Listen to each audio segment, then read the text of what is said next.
Boa tarde, pessoal. Hoje a gente está iniciando nosso 17º webinar de 2021. Vamos receber Pedro Hensley, que é professor aqui do Instituto de Economia do UFRJ, da área de microeconomia e de métodos quantitativos, e hoje o Pedro vai discutir o artigo An Economic Theory of Language and Mental Health. Sem mais delongas, então, Pedro, te passo a palavra, seja bem-vindo. Obrigado, Lídia, muito obrigado, Norberto, pelo convite, obrigado a todos os participantes. Bem, isso daqui é uma primeira tentativa de relacionar coisas que são muito óbvias em muitas áreas do conhecimento e que talvez sejam relevantes também em economia. Tá? A gente sabe que tem, senso comum já indica que existe uma relação entre a forma como a gente se comunica e saúde mental. Saúde mental tem 1001 implicações para o resto da vida. Talvez tenha uma abordagem econômica que ajude a compreender essa relação. Eu vou começar... Tá, dificuldade, deixa eu ver se passa. Eu vou tentar começar... Pronto, passou. Vou começar com uma ilustração bem simples, tá? Do meu ambiente doméstico. Mas vocês vão ver que não tem nada específico dessa ilustração que eu vou fazer, na verdade, é uma coisa bastante geral, tá? Considera a seguinte relação pai e filho, a seguinte situação pai e filho, tá? Você tem uma criança pequena que, de uma hora para outra, fica super assustada, fica estressada e diz algo do tipo, papai, eu tô com medo do lobo. Se você já conviveu com criança pequena, você sabe que esse tipo de coisa aparece com uma frequência muito maior do que ataques de lobo nas suas redondezas. Tá? Uma coisa que acontece. Viu a historinha da Chapeuzinho Vermelho, chegou em casa, assustado, não tinha dormido, no meio da noite, papai, estou com medo do lobo. Isso acontece, tá? No meu caso pessoal, num apartamento, num andar alto, em um prédio na zona sul do Rio. A probabilidade de que um lobo efetivamente apareça ali é quase zero. Tá? Vai ser muito surpreendente se aqui em Laranjeiras, no quarto andar, sei lá, for tomar uma água no meio da noite e encontrar um lobo. Tá? Posso ter medo de outras coisas, objetivamente, de um ladrão, posso ter medo de faltar luz, posso ter medo de, sei lá, várias coisas razoáveis em algum sentido, mas do lobo não faz muito sentido, né? Bem, pegando esse gancho, a gente tem algumas maneiras de responder. A primeira, muito natural, muito típica, não precisa ter medo, porque não tem lobo aqui. É uma resposta que certamente vocês já ouviram, talvez já tenham dado, como eu, talvez já tenham recebido, tá, umas tantas vezes. Nota que não tem absolutamente nada específico aqui a situação parental, né? Você tem alguém com um problema que surge de algo aparentemente sem sentido, você vai lá e dá uma informação relevante. Então, vamos tentar entender a racionalidade por trás desse tipo de questão, desse tipo de resposta. Tá? A gente vai fazer o que os microeconomistas, pelo menos mainstream, mas acho que além disso, costumam fazer com muita frequência. A gente vai pegar uma coisa absolutamente natural do dia a dia, em uma ação que a gente observa naturalmente no dia a dia, e tentar entender isso como uma resposta a um problema de otimização. Vamos tentar entender essa resposta que o pai ou a mãe dá para a criança, que o adulto dá para a criança, como uma escolha racional. Estou maximizando a utilidade, se quiser pensar. Tá? Qual é a razão por trás desse tipo de questão? Vamos tentar quebrar isso na seguinte sequência, tá? Construir o raciocínio com a seguinte sequência. Alguma coisa desagradável aconteceu. Tá? Você tem uma criança estressada porque ela pensa que tem um lobo que pode atacá-la. Tá? Evidentemente, se ela pensa que tem um lobo que pode atacá-la, tem que ficar mais estressada mesmo, porque um ataque de lobo é um negócio muito sério. Evolutivamente, a gente aprendeu isso. Né? Se eu acho que tem um lobo, eu deveria realmente berrar no nível máximo que eu consigo. Tá? Bem, esse estresse é causado pela falta de informação objetiva da criança. A criança não sabe qual a probabilidade real de que um lobo apareça ali. Ela viu a história da Chapeuzinho Vermelho e ela sobreestimou o risco de que um lobo apareça por ali. E aqui eu peço licença para falar como na aula onde Mascoléu, né, a criança sobreestimou a probabilidade de que apareça um lobo. Entendam isso naturalmente como uma aproximação, tá? Mas vamos seguir assim. O raciocínio segue dessa maneira, né? Esse estresse foi causado pela falta de informação objetiva. Está sobreestimando, portanto, essa probabilidade, esse risco. Tá? E esse terceiro item é particularmente importante. É possível remover essa causa de estresse, tá? Informando a criança sobre a ausência de lobos nesse ambiente. Tá? Okay, você está estressado porque você acha que tem risco de lobo. Eu vou te informar que, objetivamente, não há risco de lobo, na esperança de que, removendo a causa de estresse, que é a falta de informação, o estresse desapareça. Tá? Isso gera um padrão de comunicação muito claro, né? A linguagem está sendo usada aqui para comunicar informação objetiva, tendo por finalidade afetar o comportamento de alguém. Tá? Entrego informação objetiva na esperança de que isso mude o comportamento de alguém. Vocês podem pensar em 1001 exemplos. Pô, cara, não é para ficar com tanta raiva de não sei quem que fez tal coisa. Também não é para isso. Pô, não, você não teve culpa, não precisa se sentir culpado. Acho que o padrão é rigorosamente o mesmo. Tá? A falha foi de outra pessoa, por motivos tais, você não precisa se sentir culpado. Né? Então, eu estou tentando remover, dando informação objetiva, estou tentando remover uma sensação ruim, um sentimento ruim, que pode gerar estresse. Tá? Eu posso ficar estressado porque é estressante ter uma criança berrando, tá? Eu posso ficar estressado por altruísmo, tá? Mesmo que não me incomode diretamente, eu fico triste por ela. Seja qual for o motivo, tem um estresse que eu gostaria de resolver, tem um problema que eu gostaria de resolver. Tá? Bem, qual é esse padrão de comunicação? Vamos enxergar isso no nosso exemplo anterior. Você tem um emissor, aqui, o ADU, né, que entrega um pouco de informação objetiva, tá? Não há lobos por aqui, para um receptor, a criança, para mudar um determinado comportamento, no caso, eliminar o estresse, eliminar a berraria causada por esse estresse. Isso é um padrão de comunicação muito comum, tá? Que a gente tem o tempo todo. Eu vou chamar isso aqui de linguagem executiva. Tá? Isso tem uma história extremamente longa e, na verdade, se você entender história como história humana, especificamente a partir do momento que a escrita foi desenvolvida, na verdade, esse tipo de linguagem vai muito além. Tá? Ele começa muito antes do que a gente chama de história. Ele tem a ver com comunicação e cooperação. A linguagem executiva é extremamente útil, extremamente relevante em qualquer situação em que a cooperação é uma vantagem evolutiva, tá? Que obviamente é a história humana, tá? E também muito além disso. Tá? Se a gente tem que cooperar, se é útil para a gente, para a nossa sobrevivência, para o desenvolvimento socioeconômico, a nossa cooperação, a linguagem vai ajudar bastante, porque naturalmente a linguagem facilita a cooperação. Tá? Se ela facilita a cooperação, ela aumenta enormemente o conjunto de possibilidades de cooperação, tá? Vou chamar assim informalmente. Fica mais fácil cooperar, naturalmente. Né? Pô, a gente tem que caçar um mamute. Se eu consigo dizer, você vai pela direita, eu vou pela esquerda, fica muito mais fácil fazer esse trabalho. Tá? Você pode pensar em 1001 exemplos através da história, aqui, estrito senso, história humana, tá? Caçar mamute, tá? Se defender contra uma tribo inimiga, produzir, poupar. E, na verdade, isso vai muito além de tribos humanas, né? De seres humanos. Tá?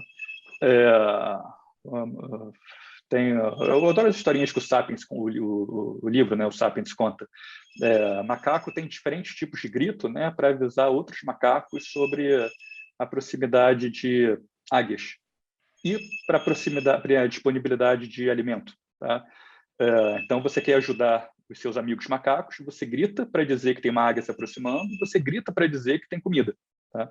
E muitas vezes tem um macaco esperto que vê que tem comida e vê que tem outro macaco chegando perto, ele grita para dizer que tem uma águia, para o outro macaco fugir e ele ficar com a comida sozinho. Tá? Então, você vê que tem 1001 padrões de comunicação que vem muito antes do ser humano. Tá? Na verdade, tem um livrinho antigo, livrinho novo, na verdade, A Vida Secreta das Árvores, que mostra que você tem um padrão de comunicação desse tipo, até mesmo em vegetais. Tá? Obviamente, nada parecido com o que a gente chama de comunicação, como a gente está fazendo aqui agora. Mas existe uma troca bioquímica ali, tá? Entre raízes de diferentes plantas, que, de certa maneira, você pode chamar de precursor, tá? De uma comunicação como a gente tem hoje. Obviamente, a gente tem uma comunicação muito mais sofisticada hoje. Bem, a gente tem milhões e milhões de anos de evolução para justificar essa resposta que a gente teve aqui acima. Né? Você não precisa ficar com medo porque não tem lobos aqui. Tá? É algo que ajuda muito e muito a nossa cooperação.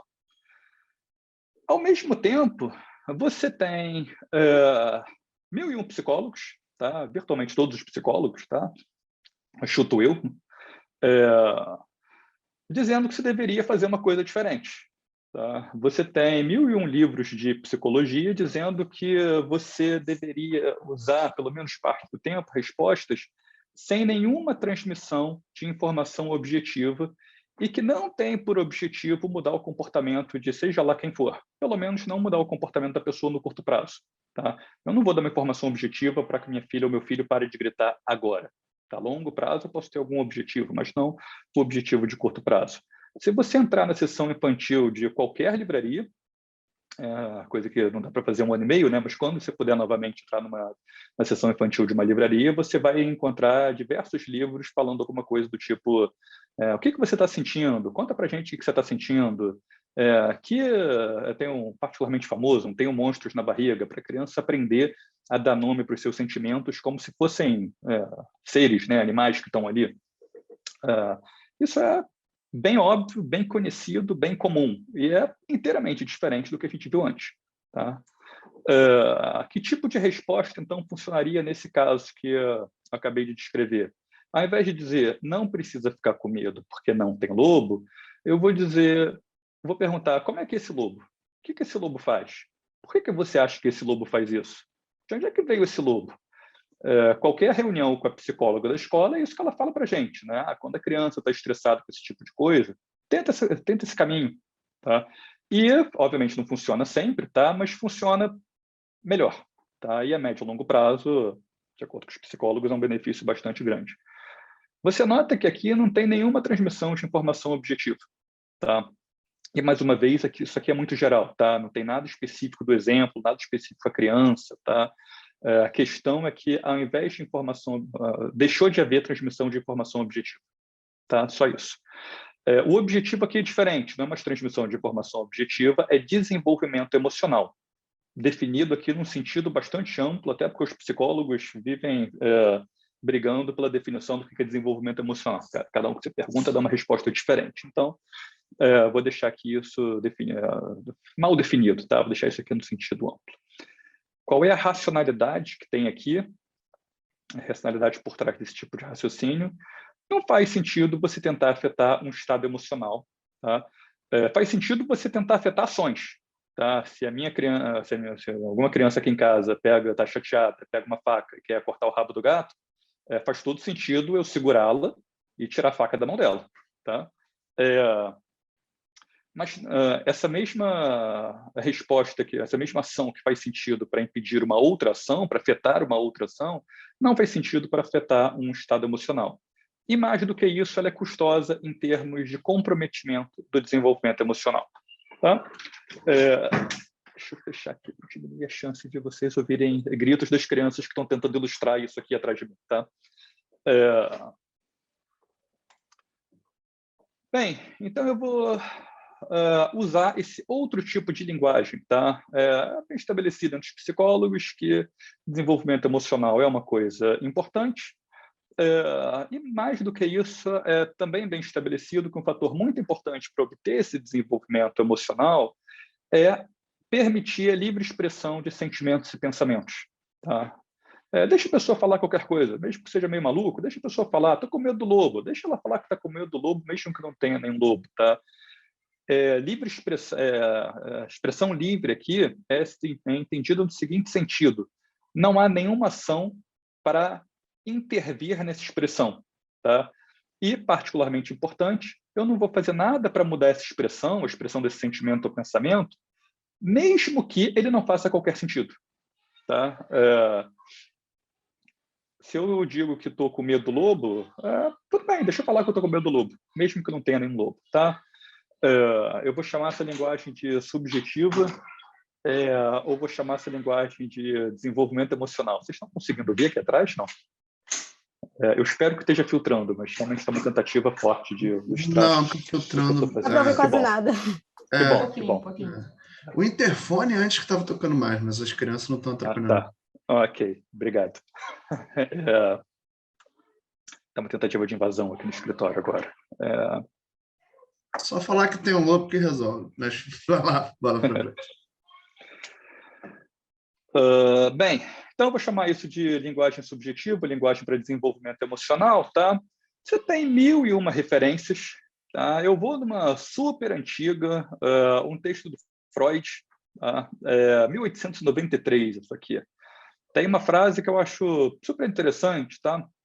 Ele escreve, eu peguei palavras no meio de uma frase maior, tá? Tem uns 3 pontinhos entre parênteses aqui no meio, mas eu vou pegar o que importa para a gente aqui. Nós descobrimos que sintomas histéricos desaparecem quando os pacientes colocam seus sentimentos em palavras da maneira mais detalhada possível. Tá? Isso é uma coisa absolutamente revolucionária. Tá? Você tem um monte de condições que as pessoas estavam tendo, doenças, né, que as pessoas estavam tentando tratar de maneira diferente. Aí você chega com sua novidade. Cara, deixa o cara falar qualquer maluquice da cabeça dele, que a pessoa fica boa. Isso não é nem um pouco trivial, né? Obviamente, desenvolvimento de psicologia, psicanálise, neurologia, neurociência, psiquiatria, teve 1001 caminhos, tá? Mas isso parece particularmente relevante, tá? Do que eu entendo. Esse é um princípio que foi preservado, tá? Essa teoria se desenvolveu bastante, ela se aplica de maneira geral à psiconeurose, o que inclui, além de histeria, transtorno obsessivo-compulsivo, depressão, fobia, muito além disso, e vai além de psicologia. Tá? Tem uma citação que eu gosto muito do Steinbeck, no Vinhas da Ira, talvez um dos melhores livros do século XX para mim, em que ele diz, às vezes, uma pessoa triste pode se livrar da tristeza falando. Às vezes, um assassino potencial pode evitar o assassinato falando. A tradução direta aqui foi horrível, tá? Mas eu imagino eu espero que faça sentido. Você fala, isso muda o seu sentimento. Você fala, isso muda a sua ação. Você fala, mais uma vez, qualquer coisa. Você não fala só coisas racionais. Você não fala só coisas adequadas para a cooperação, para caçar o mamute. Você fala qualquer coisa. Tá? Você fala que está com medo do lobo, que você sabe que não existe. Mas você fala. Tá? Isso é uma coisa bem conhecida em psicologia, usada na literatura. A neurociência do século XX tem um nome específico para isso, chama de affect labeling. Dá um nomezinho para os afetos, não sei qual é a melhor tradução aqui. Colocar sentimentos em palavras. Tá? Os benefícios são muito bem conhecidos, você tem 1001 artigos que mostram como o affect labeling tem impacto positivo sobre saúde, sobre comportamento, sobre 1000 coisas. E, de algum tempo para cá, os mecanismos que geram isso começaram a ser desvendados. Né? Tem um paper super interessante de 2007 que eu achei super legal, né? Que os caras fazem? Pegam um monte de gente, faz um scan da cabeça do cara, né? Bota um monte, sei lá, de eletrodo na cabeça do cara para medir como é que o cérebro dele está se comportando. Apresenta um monte de imagem que desperta emoção, tá? Imagens de violência, imagens, cenas tristes, cenas alegres, imagens que despertam emoções. No grupo de controle, mede o que está acontecendo no cérebro do cara, ponto final. No grupo de tratamento, você pede para o voluntário expressar aquilo que ele está sentindo e você mede como o cérebro da pessoa se comporta. Isso mostra com clareza que uma parte do cérebro chamada amígdala é desativada ou pelo menos perde força, atua de maneira menos intensa quando a pessoa expressa verbalmente aquilo que ela está sentindo. Tá? E, ao mesmo tempo, você tem um outro pedaço do cérebro, que eu mal consigo pronunciar, que fica mais ativo, que é, não inesperadamente, o pedaço ligado à fala. Tá? Um pedaço mais sofisticado, capaz de raciocínio abstrato. Tá? Vou fazer uma tradução ruim aqui de um economista, a pessoa fica menos emotiva e mais racional. Tá? Mais racional talvez não seja nem a melhor palavra, mas mais calma. A amígdala é uma estrutura cerebral muito, muito fundamental para a evolução. É aquela que toca o terror quando necessário, e ela não sabe bem quando é necessário. Então, é aquela que te bota para correr ou para lutar quando aparece um lobo de verdade. Tá? Ela é um detector de medo, de situações de medo, um detector de quão relevante é aquilo que está à sua volta. Tá? É aquilo que vai disparar o alarme e vai te botar para atuar intensamente. Portanto, é muito relevante para a sobrevivência. Tá? Bem,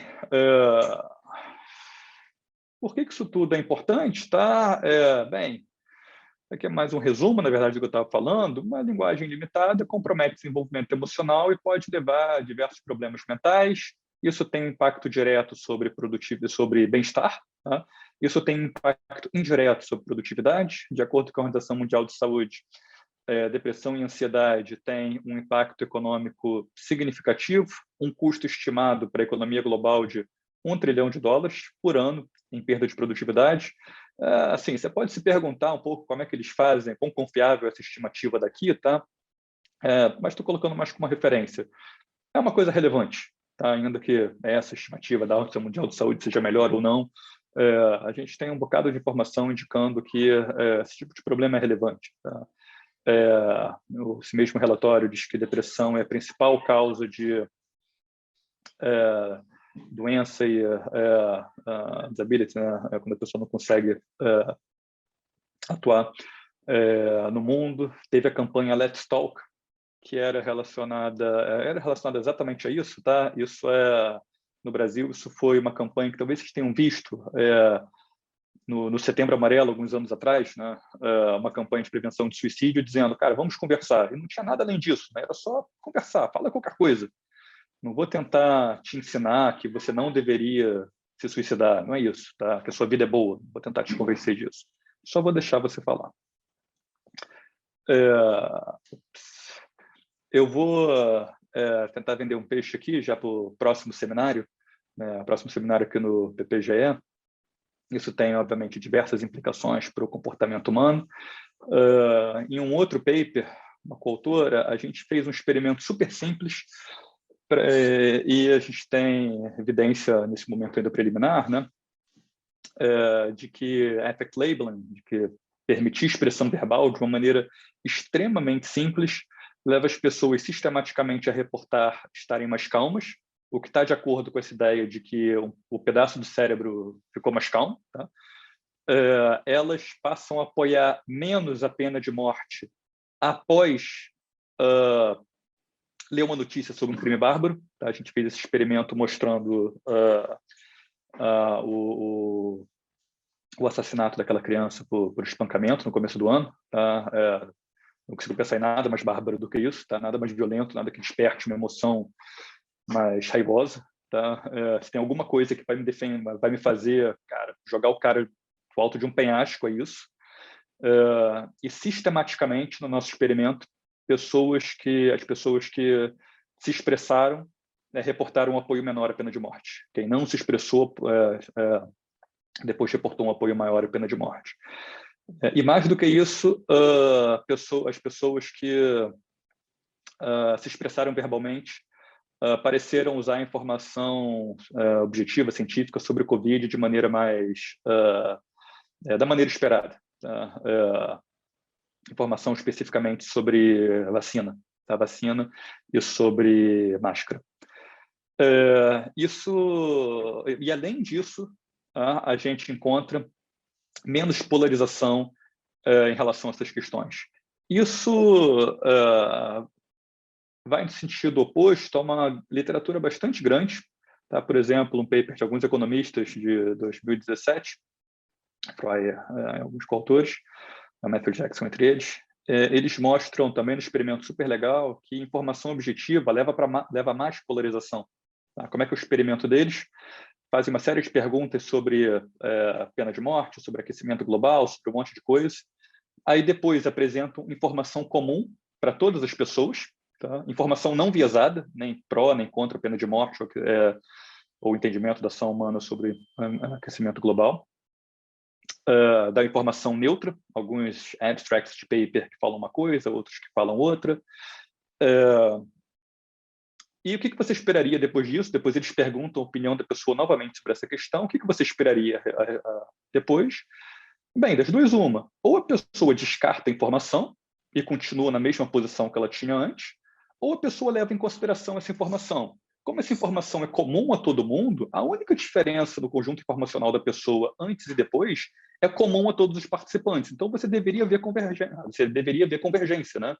Se você tiver pessoas racionais usando a informação racionalmente no sentido de update bayesiano, por exemplo. Tá? Mas o que você observa é exatamente o contrário. Né? Você dá mais informação e você leva a mais polarização. O sujeito, depois de ver informação neutra, não informação sistematicamente contra ou a favor da opinião dele, mas depois do sujeito ver informação neutra, ele fica mais polarizado. Tá? Em média, ele vai mais para o extremo. Que é uma coisa com 1001 implicações. Né? De repente, a gente tem que ligar para todas as redações de jornal e dizer, parem de fazer fact-checking. Né? Fact-checking está atrapalhando. Quanto mais você faz fact-checking, mais raivosas as pessoas ficam. Tá? Na verdade, ao invés de fazer fact-checking, esse outro experimento que a gente está fazendo muito preliminar sugere que você deveria, sei lá, aumentar enormemente a seção carta dos leitores. Deixa o cara mandar uma carta dizendo qualquer coisa que ele sente. Pô, eu tenho muita raiva dos cientistas que falam de aquecimento global ou de Covid, sei lá, qualquer coisa. Tá? Enfim, tem 1001 implicações. Tá? Mas bem, isso é para o próximo seminário, não vou apresentar esse paper hoje. A pergunta que, antes de começar efetivamente o modelo, a pergunta que eu tenho aqui é onde é que está a economia aqui, a ciência econômica aqui? Por enquanto, a gente está falando ciência social, psicologia social, biologia, mas eu acho que isso tudo conversa, tá? Vamos voltar ao nosso exemplo básico. Uma criança grita lá, estressada, eu estou com medo do lobo. Se isso acontece num andar alto de um prédio na zona sul do Rio, você não tem absolutamente nenhuma necessidade de lidar com o risco do lobo. Tá? Um risco muito relevante, tá? Que os nossos antepassados trataram de maneira intensa. Tá? Você está em uma comunidade humana onde tem lobo em volta, cara, aparece o lobo, você para tudo, porque senão o lobo te mata. Né?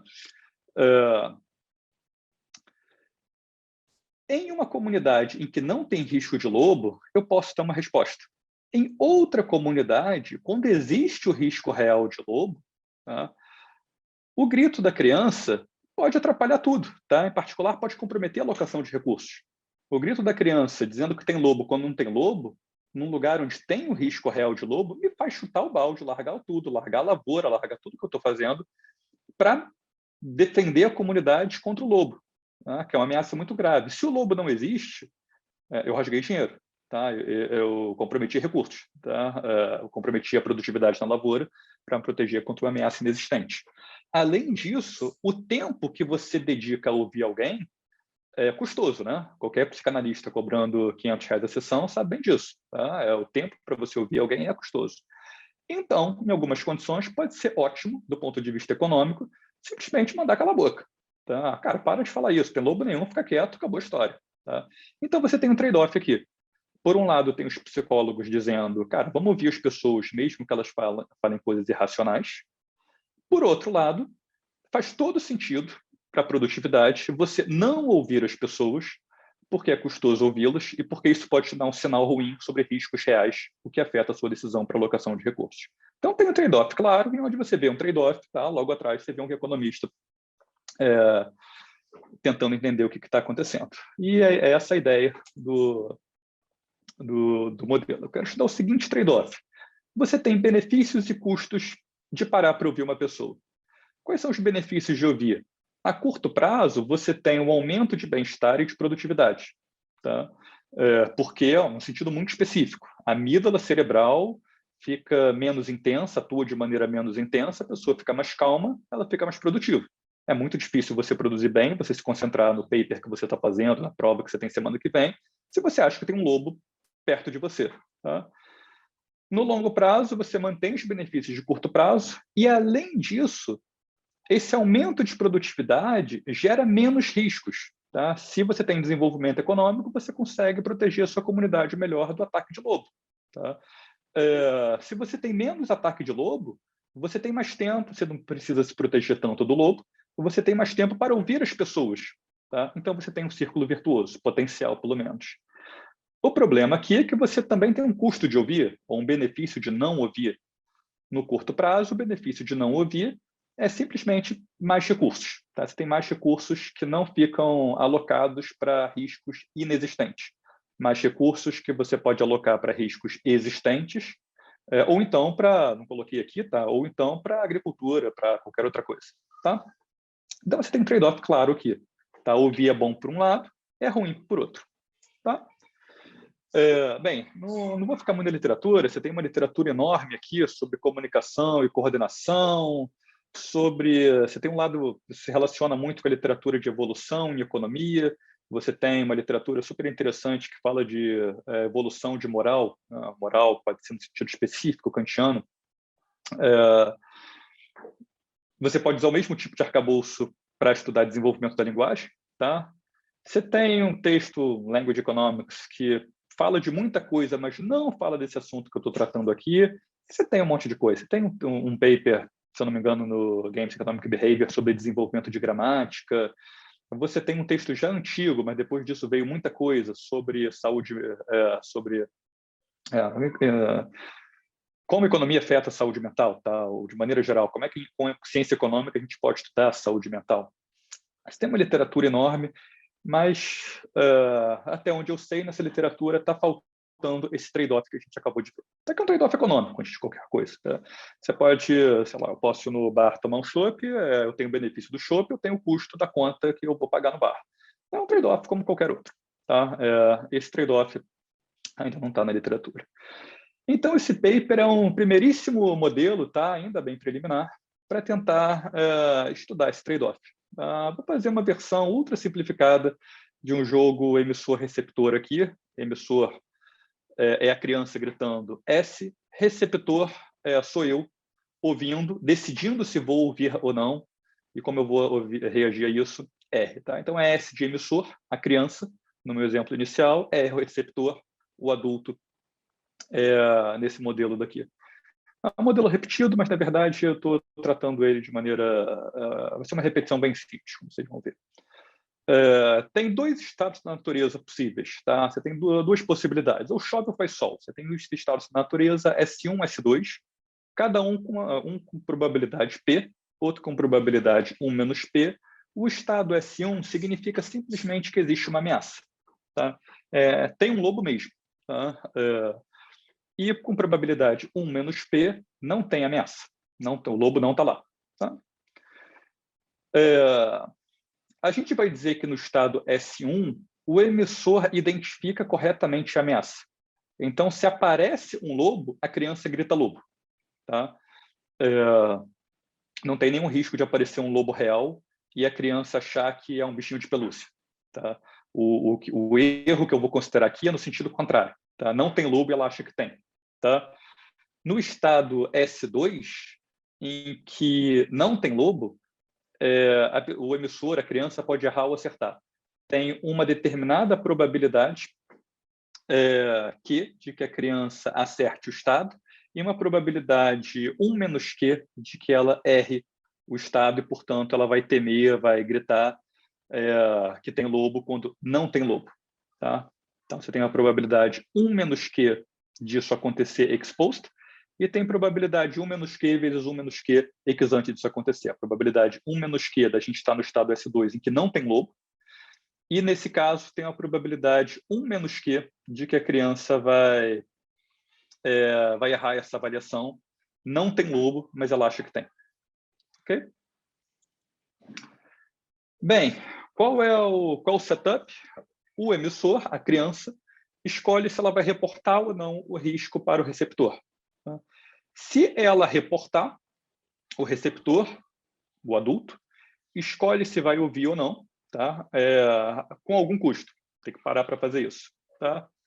Se a criança reporta, grita que tem lobo, e o adulto ouve, a probabilidade que aumenta no próximo período para alguma coisa maior. Tá? Ela aumenta, simples assim. Né? A probabilidade que aumenta. Caso contrário, se ela não for ouvida, essa probabilidade continua igual. O que eu estou tentando modelar com isso? O impacto sobre saúde mental.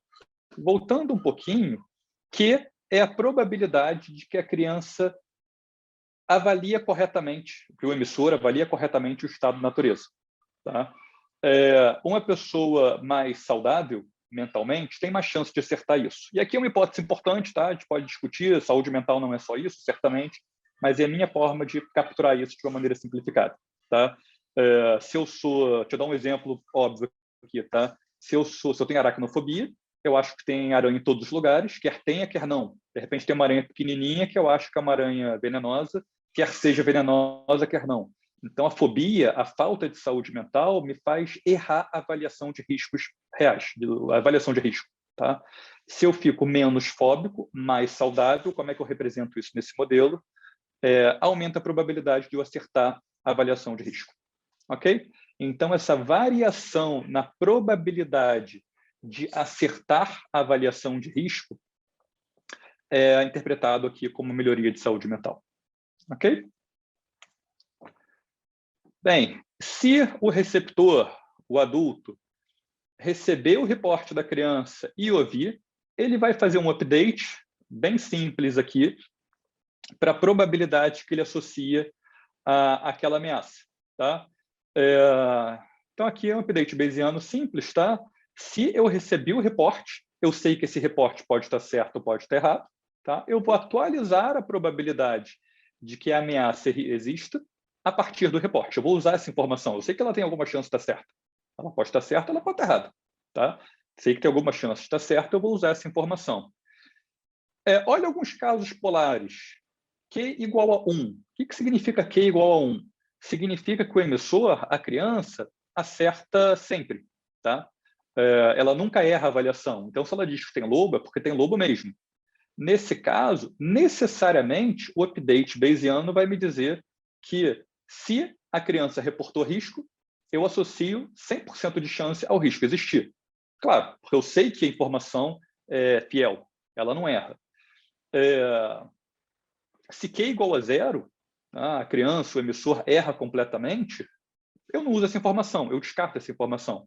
Então, o meu update, eu não faço update, eu simplesmente uso a probabilidade original de risco.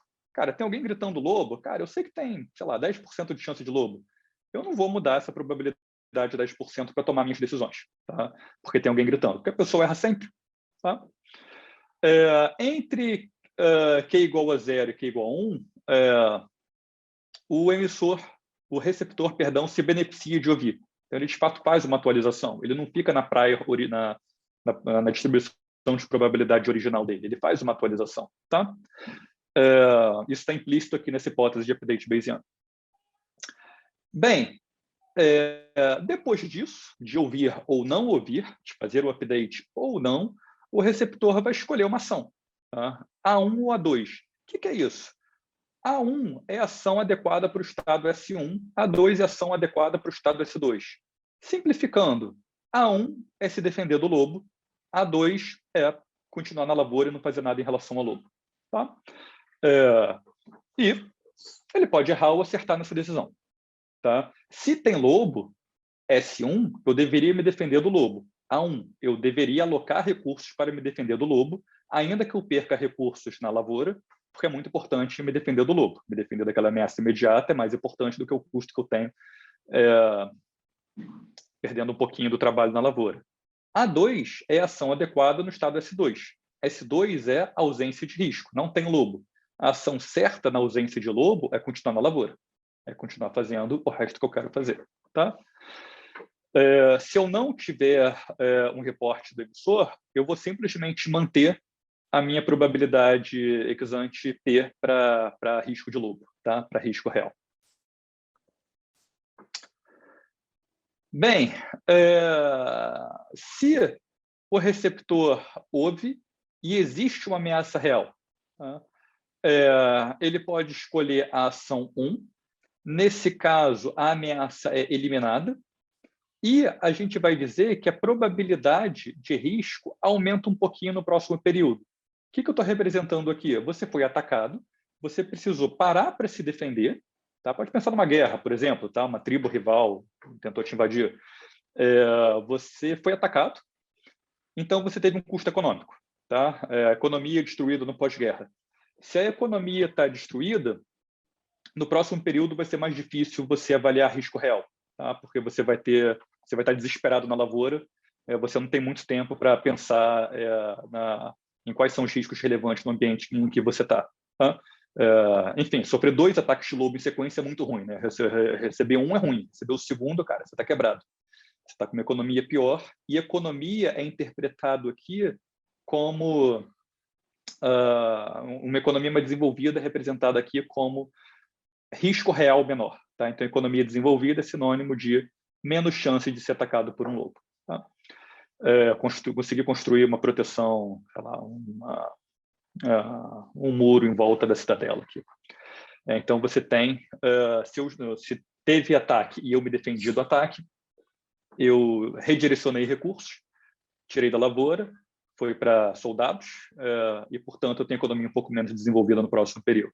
Você também pode questionar essa hipótese, de repente você tem um grande benefício da guerra porque você conquistou outra tribo, você roubou o recurso deles, fez pilhagem, sei lá. Então você pode discutir isso daqui, mas o modelo acomoda, se você também quiser, até certo ponto, uma redução dessa probabilidade.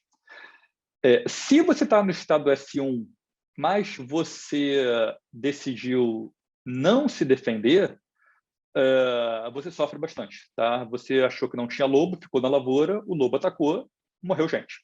Tá? Então, isso é um custo bastante grande. O prejuízo econômico é muito maior, que eu interpreto como um risco real no período seguinte muito maior. Então, nota aqui que eu não estou dando muita atenção ao curto prazo. Tá? O que acontece no curto prazo não é muito relevante para a dinâmica do modelo. Quer dizer, na verdade, essa frase não foi inteiramente honesta, tá? Eu ainda não sei quão relevante ela é para a dinâmica do modelo, tá? Então, estou simplificando aqui para ser mais específico, tá? Mas eu estou traduzindo a França, que não se protegeu direito contra a ameaça da Alemanha no 1938, como um risco maior no período seguinte. É claro que tem outros custos, tá? O custo imediato, tá? Mas eu estou interpretando isso como um risco maior no período seguinte. Se o receptor ouve e você você não tem ameaça, se ele vai se proteger da ameaça, você tem um probleminha, tá? Você tirou desnecessariamente recursos da agricultura para se proteger do lobo que não existe. Novamente, você tem um prejuízo econômico, portanto, um risco de lobo maior no período seguinte, tá? Se você escolher a ação certa para ausência de risco, que é continuar trabalhando na lavoura, tá? Não vou parar para me defender do lobo que não existe, então essa probabilidade diminui, tá? De P para menos esse delta G. Tá? Esse delta G é o crescimento econômico que você tem quando você trabalha na lavoura e não tem risco nenhum e também não parou para cuidar de riscos inexistentes. Tá? Então, você pode pensar na diferença entre delta L e delta G como custo de oportunidade. Tá? Na verdade, como eu defini delta L mais delta G. Tá? E, bem, tem um custo de ouvir, né? Independente de ter lobo ou não ter lobo, sempre tem um custo de ouvir. Eu tenho que parar o que eu estou ouvindo para prestar atenção, o que eu estou fazendo para prestar atenção em alguém. Eu vou dizer que tem um custo B de parar para ouvir. Tá? Se eu decidir, se eu, receptor, pai da criança, não parar para ouvir, a gente diminui a probabilidade de risco objetivo no período seguinte. Como é que eu interpreto isso? Eu não parei para ouvir meus filhos porque eu estava trabalhando. Se eu estou trabalhando, aumento o PIB. Se aumento o PIB, eu consigo me defender melhor de ameaças no futuro. Okay? Bem, o emissor compara o benefício psicológico de reportar. Tá? Que benefício é esse? Uma saúde mental maior no futuro e talvez evitar um risco real no presente. Ele compara esse benefício com o risco com o custo do aumento de risco. o risco custo potencial, pelo menos, se o receptor resolver ouvir. Aumenta o risco real nos períodos seguintes. Por quê? Meu pai parou para me ouvir, com isso não trabalhou, com isso não gerou crescimento econômico, com isso não conseguiu investir em uma melhor proteção contra lobos no período seguinte. Tá? O receptor, por sua vez, compara o benefício de reagir ao risco imediato potencial, tá? Que é um aumento pequeno do risco no período seguinte, tá? Com o custo de deslocar recursos. Tá? Esse custo é exatamente um crescimento econômico menor, portanto, um risco menor no futuro. Eu não vou ser tão rico quanto eu poderia amanhã, portanto, não vou poder investir tanto em defesa. Tá? E tem um fator de desconto comum aqui para todo mundo. Tá? Bem, com algumas hipóteses, eu vou usar uma representação recursiva, não uma representação sequencial desse problema que é de fato sequencial.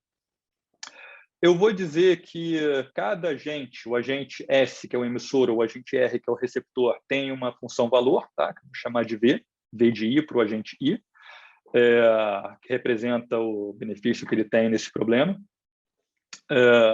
Vou dizer que tem uma determinada utilidade em cada período. Na verdade, eu vou acho que esse modelo poderia não estar aqui, tá? Vou mostrar por quê. Isso aqui é simplesmente um atalho, tá? Porque eu vou escrever o modelo inteiramente para essas probabilidades P e Q.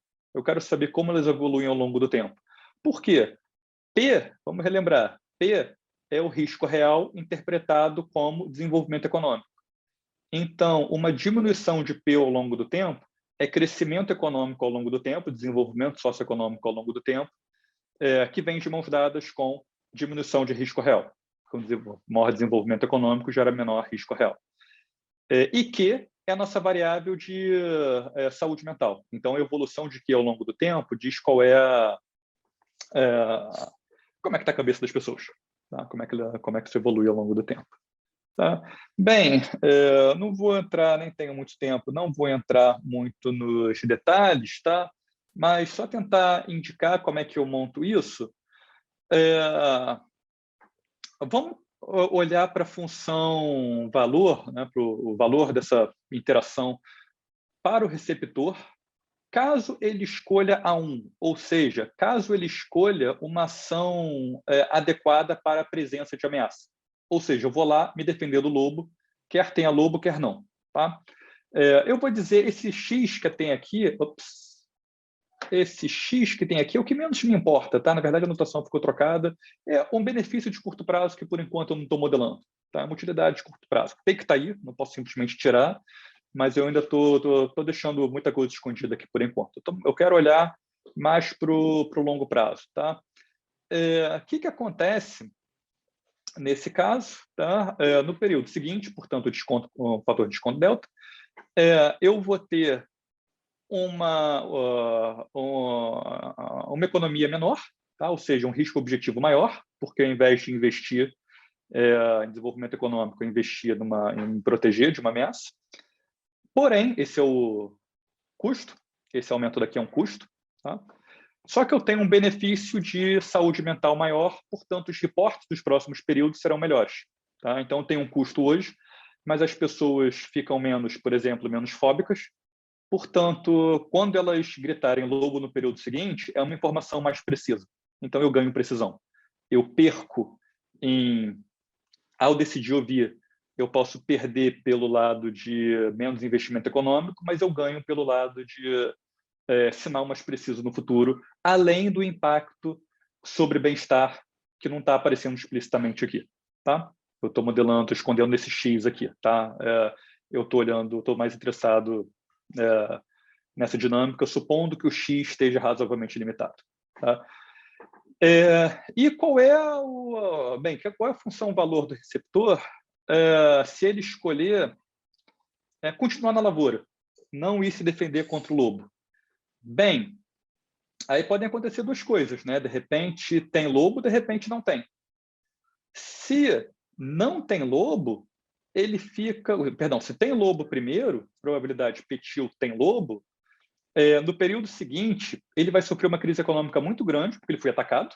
Então, eu fui atacado sem defesa, destruiu minha economia. Tá? Mas, pelo menos, como eu resolvi ouvir, ainda que eu não tenha feito nada, eu tenho benefício de saúde mental, portanto, de um sinal mais preciso para avaliar riscos no futuro. Com probabilidade, lembra que essa probabilidade petil é depois do update Bayesiano, ou seja, eu ouvi, eu levei em consideração a informação, tá? Com probabilidade 1 menos til complementar,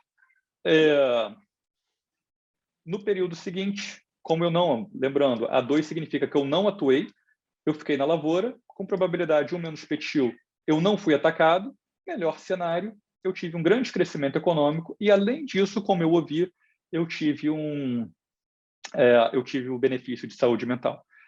É o cenário ideal, né? Eu parei para ouvir a minha filha falando do lobo, mas eu não fui me proteger contra o lobo, porque eu sei que ele não existe. Eu voltei para trabalhar depois, então, ao mesmo tempo, eu tive o benefício de saúde mental para ela, portanto, um sinal mais preciso em relação a riscos no futuro, e não perdi o investimento econômico. Eu trabalhei, fui para a lavoura, ao invés de pegar em armas e me proteger contra o lobo que não existe. Bem, você pode construir isso analogamente para caso o receptor não faça o reporte. No slide anterior, a gente tinha o emissor reportando. A gente tem algo análogo caso o emissor não faça o reporte ou o receptor receba o reporte, mas não ouça, tá? Descarte. É o fica quieto, né? Cara, não tem lobo, para de falar. Tá? Bem, vai ser algo semelhante, tá? Caso eu escolha, nessa situação, me proteger contra a ameaça do lobo, a diferença aqui é que esse menos B, que significa que eu não parei para ouvir. Então, eu evitei o custo econômico de parar para ouvir. Tá? Eu cancelei todos os psicólogos e psicanalistas. Né? Eita, para lidar com esse tipo de situação que vocês devem ter ouvido aqui. Tá? E como não teve emissão, tá? Ou eu não ouvi, eu não tive o benefício de saúde mental. Ok? Ou seja, eu continuei com uma mesma capacidade de avaliar riscos no período seguinte. Se, sem reporte, ou não ouvindo reporte, eu decidir ficar na lavoura, não me proteger contra o lobo, é algo semelhante. A única diferença é que eu não tenho o custo de parar para ouvir e também não tenho o benefício de saúde mental melhorada, portanto, uma avaliação de riscos melhor no período futuro. Então, é bastante análogo, tá? O trade-off está aqui, né? Esse B, o risco, o custo que eu não tenho porque eu resolvi não ouvir, porém, eu não tenho a melhoria de saúde mental, portanto, eu não tenho uma avaliação melhor de riscos no futuro. Eu não tive o custo de ouvir, mas, por exemplo, as pessoas continuaram fóbicas e continuam gritando lobo mesmo quando não tem lobo. Ok? Mais uma vez, ilustrando esse trade-off que a gente tem aqui. Quais são os payoffs do emissor? Bem, se o receptor não mandar nada, bem, deixa... tipo, o que nos interessa mais aqui, que eu vou usar depois, olhando já aqui para baixo, se eu decidir atuar, tá, contra a ameaça, tá, eu vou ter o custo econômico disso, tá? E a saúde mental faltou aqui, isso aqui ficou errado, desculpem, isso aqui é o Q mais delta, o Q mais delta Q, perdão, ficou errado aqui. E também análogo, se eu decido não ouvir, se eu decido não atuar para me defender contra o lobo, quer exista, quer não, com uma determinada probabilidade, eu tenho uma crise econômica grande, que me torna mais indefeso no futuro. Com outra probabilidade, eu tenho o benefício econômico de ter feito investimento econômico. Tá? É bastante semelhante, a diferença relevante está de quem que eu estou falando. Né? Agora eu estou falando do emissor e não mais do receptor. Bem, acho que uma primeira questão que a gente tem que olhar aqui é qual o impacto, qual o papel do desenvolvimento econômico. Tá? O desenvolvimento, como eu estava falando, é interpretado como risco baixo. Esse P aqui é a nossa medida de risco.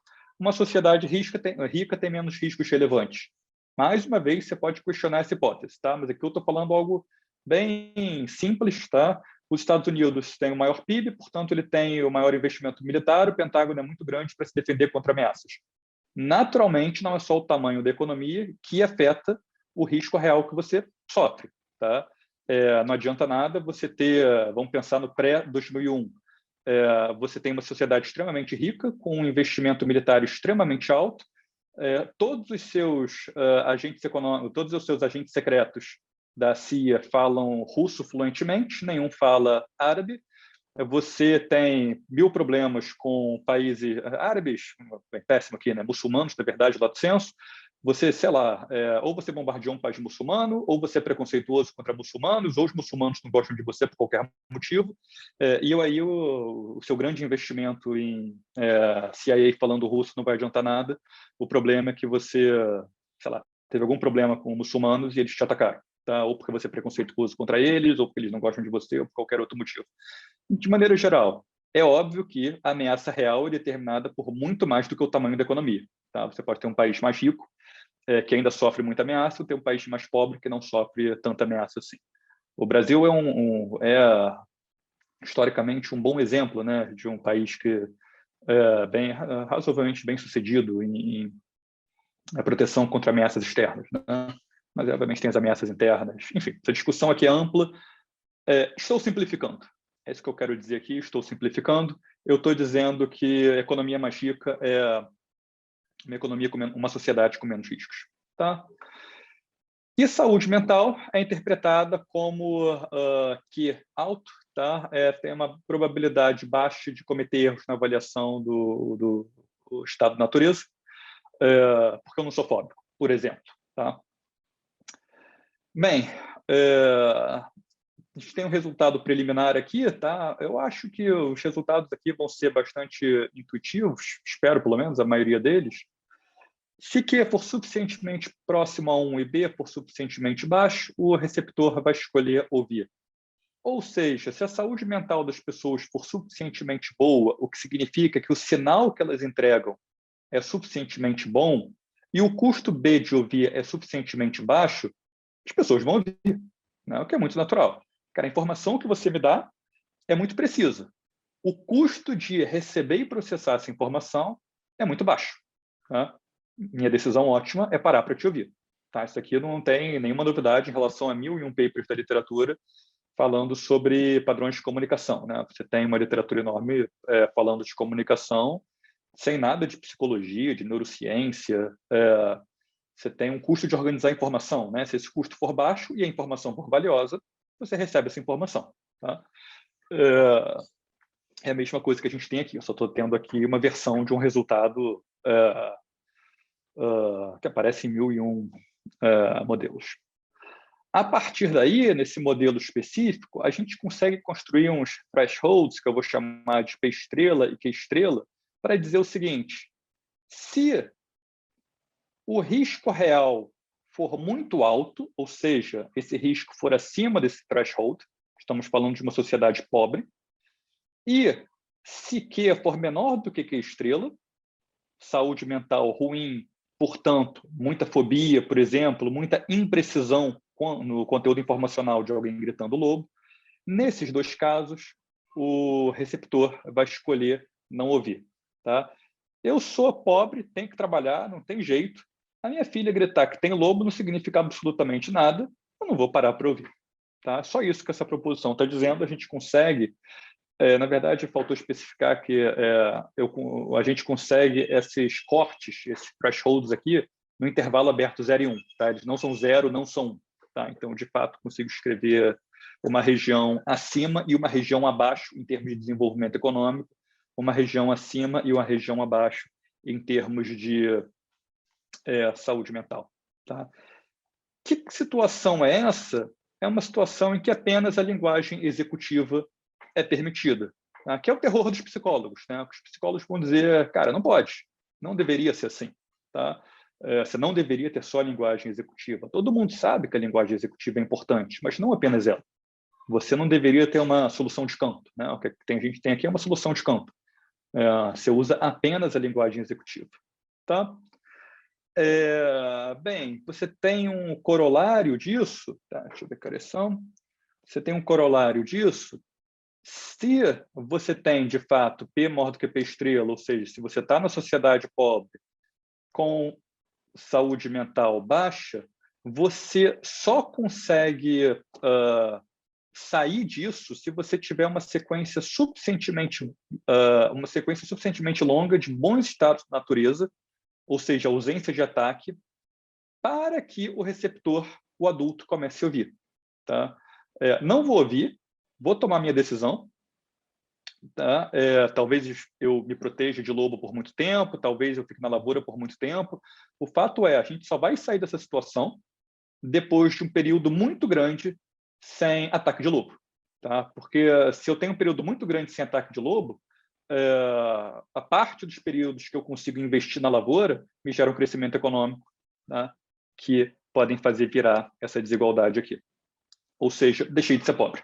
Tá? Mas eu deixei de ser pobre não porque eu pude permitir que as pessoas se expressassem, daí melhorando o sinal sobre riscos.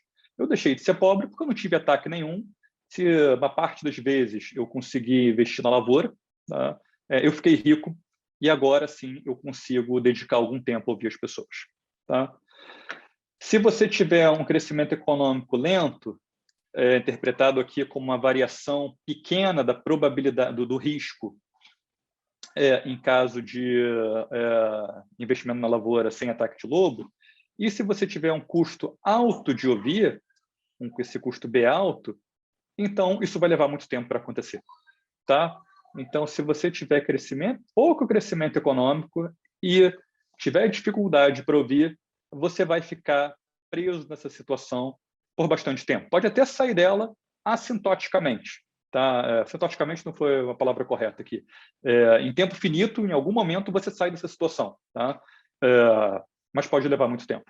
Tá? Esse instante de tempo no qual você consegue virar essa desigualdade aqui. Você não está mexendo nessa desigualdade, você não está mexendo em saúde mental. Você não para ouvir. Você tem que inverter essa outra desigualdade.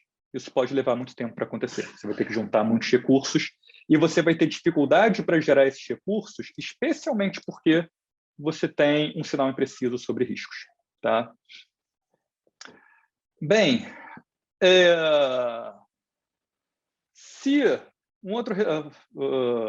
vamos construir um outro threshold agora. Tá? Essa primeira parte aqui, nesse momento, não tem muita interpretação, isso aqui é mais uma condição técnica para outra coisa. Tá? Se você tiver, sob determinadas condições, eu vou escrever assim, a gente consegue construir thresholds agora sobre o custo de ouvir e um outro threshold diferente, que é 2 estrelas, sobre saúde mental, tal que, se o custo de ouvir for muito alto e a saúde mental for baixa, então o receptor também decide não ouvir. Eu vou chamar isso daqui de armadilha da pobreza, uma armadilha de pobreza psicológica. Tá? O custo de ouvir é muito alto, a hora do psicólogo está muito cara, e eu preciso muito de psicólogo. Se eu estiver nessa situação, eu não consigo sair dela, independente de P. Mesmo sociedades ricas, tá? Com esse P aqui relativamente baixo, tá? Podem parar de crescer em algum momento por esse mecanismo. Tá? Esses thresholds aqui, na verdade, dependem de P. Tá? Talvez ficasse mais claro se eu tivesse colocado que ambos dependem do valor P. Mas, independente disso, tem algum valor... quer dizer, eles dependem de P, mas, mais do que isso, eles têm um bound que não depende de P, que é o que eu estou usando aqui. O ponto aqui é, se a hora do psicólogo for muito cara e eu precisar muito de psicólogo, eu vou gerar uma armadilha de pobreza por esse mecanismo psicológico. Tá? Você pode construir isso mesmo para sociedades ricas, ou seja, mesmo numa sociedade que o risco relevante já seja baixo. Tá? Ou seja, mesmo sociedades ricas, em algum momento, podem ficar travadas e não conseguir sair dessa situação. Tá? Então, você decide nunca ouvir e não consegue ter uma melhoria de saúde mental. Então, mesmo uma sociedade rica pode ficar parada em relação à saúde mental. Tá? A gente não tem nenhum motivo para achar que, à medida que a sociedade fique mais rica, necessariamente vai ser possível dedicar mais tempo, mais recursos a ouvir as pessoas, e, portanto, a gente vai conseguir melhorar a saúde mental delas. Tá? De repente, você já ficou rico, pode ter seu processo de crescimento econômico, e mesmo assim você vai ter uma situação, todo mundo vai continuar sendo fóbico em relação ao lobo, por exemplo. Tá? Esses são resultados negativos. Os resultados positivos, o resultado positivo agora é o seguinte: se as condições da proposição 1 não forem atendidas, ou seja, a sociedade não é tão pobre ou a saúde mental não é tão ruim, e, além disso, o custo de ouvir não é tão alto assim, então, isso daqui, deixa eu ser mais preciso, P diminui ao longo do tempo, Q aumenta ao longo do tempo. Tá? Naturalmente, quanto maior o custo de ouvir, mais lento é esse aumento em P, ou seja, mais lento é o crescimento econômico, e aqui a gente relaciona o trabalho dos psicólogos, por um lado, a prática de ouvir pessoas, por outro lado, e crescimento econômico. Se o custo de ouvir for muito alto, se o custo de eu parar para ouvir você chateado porque sei lá, porque o Flamengo perdeu, como eu estou chateado, porque tem lobo, porque aconteceu uma coisa ruim no trabalho, seja qual for. Se o custo de ouvir esse tipo de coisa é alto, você tem um mecanismo que diminui o crescimento econômico a longo prazo. Ok? Isso é relacionado ao fato de que você não consegue mexer na saúde mental como você gostaria. Se você não mexe na saúde mental como você gostaria, você não tem, a sua fonte de informação não melhora como ela poderia. Ela continua uma fonte de informação comprometida, tá ruim, tá? Você continua ouvindo pessoas fóbicas, e aí você nunca sabe direito se tem lobo ou se não tem lobo, tá? Uma variação desse exercício, até aqui eu estava supondo que o custo de ouvir, o custo B de ouvir, fosse exógeno, mas ele pode depender da própria atividade econômica, né? Ou do risco relevante que a gente tem. Lembrando, estou interpretando a atividade econômica como sinônimo de risco, ou, na verdade, inversamente proporcional. Né? Tem duas situações aqui, tá? E acho que é uma questão empírica em qual a gente está. Pelo menos duas, na verdade, você pode ter várias combinações. Né? Você pode ter B decrescente em P, ou seja, quando você tem crescimento econômico, o risco real diminui, você passa a ter um grande custo de oportunidade de ouvir. Tá? Pô, tempo é dinheiro, não dá para te ouvir agora não. Cara. Eu ganho R$1 milhão por hora, agora é que eu não posso te ouvir mesmo. Tá? Tem uma discussão de efeito de substituição e efeito renda aqui, mas nesse caso, os resultados, como corolário, na verdade, os resultados anteriores, você vai ver que o crescimento econômico diminui ao longo do tempo porque ele compromete a saúde mental. Uma sociedade mais rica vai utilizar excessivamente a linguagem executiva. Tá? Você pode ter o contrário também. B pode ser crescente em P. Então, à medida que eu fico mais rico, eu dedico mais tempo a ouvir. Então, eu posso dedicar mais tempo a ouvir. Tá? Efeito substituição e efeito renda. Tá? Então, o desenvolvimento econômico acelera, porque ele faz com que, ao longo do tempo, a gente tenha mais tempo para ouvir as pessoas. Tá? De maneira geral, se esse custo tem alguma inércia, vai ter uma sobreutilização sistemática da linguagem executiva, questão histórica, né? Como fazia sentido ao longo do tempo mandar as pessoas ficarem quietas, eu vou continuar usando isso enquanto a economia não é rica o suficiente. Ok? Bem, eu queria deixar 15 minutos no final para questões, vou deixar 10, eu acho, tá? Desculpem. Tem uma outra interpretação aqui, uma coisa que a parte da literatura que eu acho particularmente interessante, com a qual esse modelo se relaciona. Todo mundo conhece Kahneman, tá? Nosso prêmio Nobel, quer dizer, prêmio Nobel de psicólogos falando mal dos economistas, né? Dizendo, todos esses modelos que vocês fazem aí, essas regras de decisão aí são malucas. Ele tem lá o modelo dele de sistema 1, sistema 2. Tá? Na verdade, tem 1000 modelos assim, tá? Ele usa isso, mas isso não é dele. Sistemas duais de decisão. Tá? Você tem um sistema rápido, instintivo, e o sistema lento, lógico. Tá? Isso também, aparentemente, é super bem mapeado em neurociência. O que eu sei de neurociência é basicamente vídeo do Coursera, né? Mas se a gente pode confiar nos vídeos do Coursera, eu até acho que sim. De fato, você tem uma literatura grande falando de sistema 1, sistema 2. Certamente em economia você tem o Dual Systems, né? Dual Decision Systems sendo estudado o tempo todo. Acho particularmente interessante para alguém de teoria de contratos, porque as pessoas montam o modelo principal agente dentro da cabeça da pessoa, né? De maneira geral, eu acho uma sua literatura bem interessante. Deixa eu fazer um rápido parênteses aqui, tá? Gastar um pouquinho mais de tempo ainda, desculpem. A gente sempre tem a gente começa uma aula típica de microeconomia discutindo as escolhas das pessoas, né? Assim, a gente tem aqui uma ciência da escolha. Na economia, a gente estuda a escolha das pessoas. Você sempre pode perguntar, será que escolhe mesmo? Se escolhe, sujeita a quantas restrições? Será que não é tanta restrição que na prática o cara nem consegue escolher? Você pode pensar em casos polares, né? Tem um paper que eu acho super legal do Aumann, em que ele defende, né, um cara super teoria dos jogos, usando aqueles modelinhos de agente super racional, ele fala lá do Homo rationalis, né? Cara, o Homo rationalis é um primo distante, né, do Homo sapiens. É o nosso ratinho de laboratório, né? Que a gente pode estudar à vontade. Eu estudo o Homo rationalis para tentar aprender alguma coisa sobre o primo distante dele, o Homo sapiens. Tem um outro extremo também, né? Eu acho essa ideia super interessante. Você tem um outro extremo também. Você pode usar a física social kantiana do século XIX e dizer, cara, não tem escolha nenhuma, eu vou estudar sociedades como eu estudo física, tá? Tem uma lei de movimento aqui e acabou, é isso. E você pode ficar no meio do caminho, tá?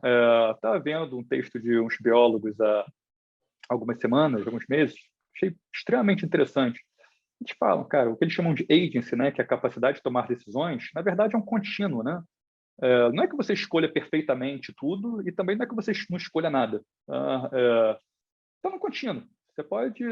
O modelo de escolhas superracionais é um polo, o modelo de escolha nenhuma é outro polo, você está no meio do caminho. O que o Kahneman faz é isso, né? Algumas escolhas são escolhas de fato, eu paro, penso e decido. Tem uma aranhazinha papamosca aqui. Parei, avaliei o risco, decidi que eu não preciso sair correndo, porque ela não é uma ameaça grave, decidi o que fazer, botar ela para fora da janela, deixar ela quieta ali, seja o que for. E esse é o sistema 2. O sistema 1 tem aracnofobia. Aparece uma aranha papamosca, eu dou um pulo da cadeira e saio correndo. Esse é o sistema 1. Tá? O sistema 1 não me deu escolha de verdade. Tá? Eu não escolhi, eu não avaliei, tá? E tomei uma decisão. Foi automático. Tá? Então, o sistema 1 é automático. O sistema 2 é, de fato, aquilo que a gente chama de escolha. Tá? O sistema 1 decide se ele entra, na verdade, fica errado aqui, em situações perigosas, né? com um entendimento de que é um risco relevante. O sistema 2 avalia se a situação é arriscada ou não, se não for, avalia o que fazer. Tá?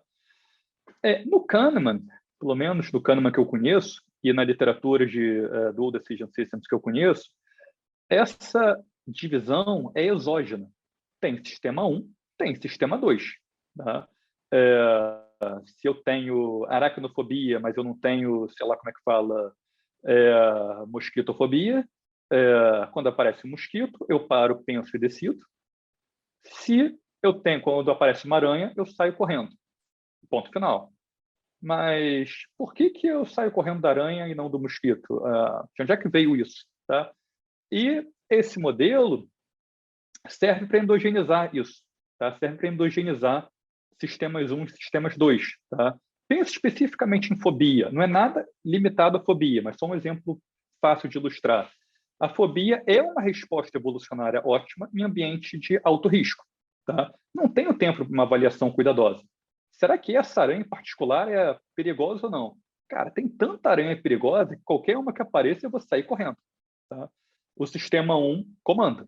Tá? Você tem que ter uma resposta automática. Apareceu a aranha, sai correndo. Você não vai parar para avaliar. 90% é venenosa. Você não vai parar para olhar se, por acaso, você está no 10% que não é perigosa. Tá? Você vai sair correndo. É um comportamento automático, subótimo, no uso um pouco impreciso da expressão, quando o risco é baixo. Tá? Por que a gente pode endogenizar sistema 1 e sistema 2? A fobia, que é uma psiconeurose, pode ser criada artificialmente quando uma pessoa não pode falar livremente sobre o medo de aranha no ambiente de baixo risco de aranha venenosa. Tá? Não é uma coisa natural, não surgiu aquilo, não está naturalmente no cérebro da pessoa ela ter medo de aranha, tá? Ter fobia, não só medo, ter fobia de aranha. Isso pode ser construído através da linguagem. Tá? A criança tenta falar 500 vezes que tem medo de aranha, aí o pai diz, cara, não é para ter medo porque não tem aranha. A criança, isso é o texto psicológico de psicologia 101, né? A criança pode ficar com fobia de aranha, porque nunca pôde expressar seu medo, ou a criança pode fazer contrafobia de aranha e sair correndo tentando matar todas as aranhas do mundo pelo mesmo motivo, porque ela não pôde expressar. Então, o avaliador de risco dela está quebrado, né? A amígdala, potencialmente, se não estou falando besteira de neurociência, está com a sua atividade desregulada. Tá? Se o neurocientista estiver ouvindo isso, vai me corrigir 350 vezes e tudo bem. Estou falando aqui tudo muito de orelhada em relação a áreas que eu estou consumindo, mas nas quais eu naturalmente não sou especialista. Essa fobia, que pode fazer todo sentido em um ambiente de alto risco, tá? Ela é ótima, uma resposta ótima no ambiente de alto risco, pode ser vista como subótima, mais uma vez, uso impreciso da palavra, no ambiente de baixo risco, e nesse caso, tipicamente, ela é chamada de neurótica, tá? A hiperofobia. Tá? O que é super esperto, super inteligente no ambiente de alto risco, virou neurose no ambiente de baixo risco. Qual é a diferença? Sistema 1 e sistema 2 são iguais. A diferença é o ambiente. Em um caso, a reação à aranha está no sistema 1 é ótimo, em outro caso, ela é uma má adaptação. Tá? Na prática, o que aconteceu aqui é que uma determinada tarefa, tá? Proteção da pessoa, saiu do sistema 2, que é o racional, vou chamar assim, e foi para o sistema 1, o automático, por conta de restrições de expressão, que, como a gente acabou de ver, estão relacionadas à atividade econômica. Tá? Pensa em comportamento das pessoas em mercado financeiro. Tá? O que você mais tem é comportamento automático. Às vezes faz sentido, às vezes não faz. Corrida bancária na década de 30, ou determinados comportamentos da década de 30, provavelmente fazia muito sentido. Tá? Determinados comportamentos do mercado financeiro regulado, talvez não faça tanto sentido. Tá? Você pode pensar numa situação em que você tem saúde mental ruim, uma avaliação de riscos ruins, ao mesmo tempo que o risco é ruim. O risco é baixo, perdão. Então, o risco é baixo, mas você avalia mal o risco. Então, não importa. O risco do lobo pode ser 0,000001. Se você avalia mal o risco, vai se estressar o tempo todo e, potencialmente, vai tomar decisões ruins baseadas nisso. Tá? Então, no final das contas, a ideia aqui é linguagem, saúde mental, desenvolvimento econômico são muito relacionados. Você pode pensar aqui no Hayek, no seu exemplo principal, eu acho, né, de ordem espontânea, que é exatamente a linguagem, né? O Hayek diz para a gente que o argumento dele para o governo, não argumento não, mas enfim, uma ilustração dele, né, de que o governo não precisa investir, não precisa regular a sociedade, é exatamente a linguagem. Cara, olha que coisa super elaborada que surgiu de maneira espontânea, não teve nenhum governo organizando linguagem, ela se desenvolveu. A gente pode questionar até que ponto isso vai, tá? Certamente não vou propor aqui uma regulação da linguagem, mas a gente pode se perguntar se os teoremas do bem-estar se aplicam. Se tem alguma coisa que a gente possa fazer para promover o uso de uma linguagem para desenvolvimento emocional, uma linguagem mais subjetiva, como os psicólogos dizem, a gente deveria fazer isso. Talvez um nudging no sentido Thaler, alguma coisa assim. É o tipo de política pública a considerar. Tá? E é isso. Falei um pouquinho mais do que eu gostaria. Mais uma vez, obrigado pela oportunidade e pela presença. A gente agradece, Pedro. Não, foi ótimo.